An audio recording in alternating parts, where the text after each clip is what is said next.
ইসলামের ইতিহাসে খালিদ বিন ওয়ালিদ এক উজ্জ্বল নক্ষত্র। মদিনায় এসে ইসলাম গ্রহণের মাত্র ৩ মাস পর তার সামনে আসে নিজেকে প্রমাণ করার এক কঠিন সুযোগ, যে সুযোগ তাকে এনে দেয় ইসলামের ইতিহাসের অন্যতম শ্রেষ্ঠ উপাধি সাইফুল্লাহ বা আল্লাহর তরবারি। ঘটনার সূত্রপাত এক জঘন্য অপরাধ দিয়ে। রাসূলুল্লাহ বুসরার গাসসান গোত্রের প্রধানের কাছে ইসলামের দাওয়াত দিয়ে এক দূত পাঠিয়েছিলেন, কিন্তু পথিমধ্যে গাসসান প্রধান সুরাহনীল বিন আমর সেই দূতকে হত্যা করে। কূটনৈতিক দূত হত্যা ছিল আরবদের চোখে ক্ষমার অযোগ্য অপরাধ। এই খবর মদিনায় আগুনের মতো ছড়িয়ে পড়ে। এই অন্যায়ের উচিত শিক্ষা দিতে রাসূলুল্লাহ দ্রুত ৩,০০০ যোদ্ধার এক বাহিনী প্রস্তুত করলেন। এই বাহিনীর সাধারণ সৈনিকদের একজন ছিলেন খালিদ বিন ওয়ালিদ। কিন্তু সেনাপতি কে হবেন? রাসূলুল্লাহ ঘোষণা করলেন, এই অভিযানের নেতৃত্ব দেবেন যায়েদ বিন হারিসা। যদি যায়েদ শহীদ হন তবে নেতৃত্ব দেবেন জাফর বিন আবু তালিব, আর জাফরও যদি শহীদ হন তবে দায়িত্বে থাকবেন আব্দুল্লাহ ইবন রাওয়াহা। আর যদি এই ৩ জনই শহীদ হন তবে সৈনিকরা নিজেদের মধ্য থেকে একজনকে সেনাপতি নির্বাচন করবে। মদিনা থেকে উচ্চ মনোবল নিয়ে যাত্রা করলেও সীমান্তে পৌঁছে মুসলিমরা এক ভয়াবহ খবর পেলেন। রোমান সম্রাট হেরাক্লিয়াস ও গাসসানদের মিলিত প্রায় ২ লক্ষ সৈন্য তাদের জন্য অপেক্ষা করছে। মাত্র ৩,০০০ মুসলিমের বিপরীতে এই বিশাল বাহিনী।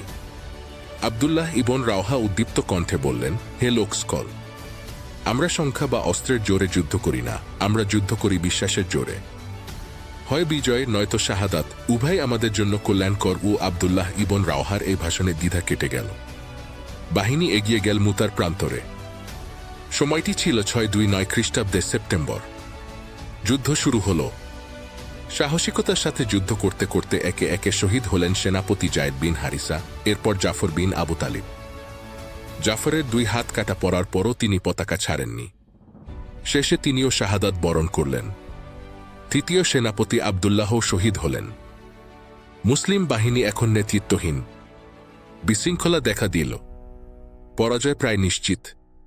ঠিক সেই মুহূর্তে সাবিত বিন আরকাম পতাকাটি তুলে নিলেন। সাবিত বিন আরকাম দৌড়ে খালিদ এর কাছে গেলেন এবং বললেন, হে খালিদ, এই পতাকা ধরো, নেতৃত্ব গ্রহণ করো। খালিদ বিন ওয়ালিদ বিনয়ের সাথে বললেন, সাবিত, তুমি আমার চেয়ে প্রবীণ মুসলিম, তুমি এর যোগ্য। সাবিত বিন আরকাম উত্তর দিলেন, না খালিদ, আল্লাহর কসম, আমি এটা তুলেছি শুধু তোমাকে দেওয়ার জন্য। তোমার সামরিক দক্ষতা আমাদের সবার চেয়ে বেশি। সকলের সম্মতিতে খালিদ নেতৃত্ব গ্রহণ করলেন। মুসলিমরা ফিরে পেল তাদের হারানো মনোবল। খালিদ বুঝলেন এই অসম যুদ্ধে সরাসরি বিজয়ের সম্ভাবনা কম। তার লক্ষ্য ছিল সম্মানজনকভাবে বাহিনীকে রক্ষা করা, কিন্তু তার আগে শত্রুকে এমন আঘাত করতে হবে যেন তারা পিছু ধাওয়া করার সাহস না পায়। খালিদ সেদিন একাই ৯টি তরবারি ভেঙেছিলেন। তার হাতে অবশিষ্ট ছিল শুধু একটি ইয়েমেনি চড়া তরবারি। তার নেতৃত্বে মুসলিম বাহিনী এমন প্রচণ্ড আক্রমণ চালালো যে রোমানরা হতভম্ব হয়ে পিছু হটতে বাধ্য হল। রাত নেমে এসেছে। খালিদ সুকৌশলে বাহিনীকে প্রত্যাহার করে মদিনার পথে রওনা হলেন। ধুলোমাখা ক্লান্ত বাহিনী মদিনায় প্রবেশ করছে। স্থানীয় লোকজন তাদের দিকে ধুলো ছুঁড়ছে এবং চিৎকার করে বলছে, তোমরা পালিয়ে এসেছ, আল্লাহর রাস্তা থেকে তোমরা পিত্তান দিয়েছ। সাধারণ মানুষ ভেবেছিল বাহিনী পরাজিত হয়ে পালিয়েছে, তাদের ধিক্কার দিচ্ছিল। কিন্তু রাসূলুল্লাহ এগিয়ে এলেন। রাসূলুল্লাহ শান্ত ভঙ্গিতে সবাইকে থামালেন এবং ঘোষণা দিলেন, তারা পালিয়ে আসেনি। আল্লাহর ইচ্ছা হলে তারা আবারও যুদ্ধ করতে যাবে। রাসূলুল্লাহ খালিদ এর দিকে তাকিয়ে উচ্চকণ্ঠে ঘোষণা দিলেন, খালিদ হল আল্লাহর তরবারি। মুতার যুদ্ধ ছিল একটি অমীমাংসিত যুদ্ধ, কিন্তু হাজারো শত্রুর মুখ থেকে মুসলিম বাহিনীকে ধ্বংসের হাত থেকে রক্ষা করে অক্ষত ফিরিয়ে আনা ছিল বিজয়ের চেয়েও বড় কিছু।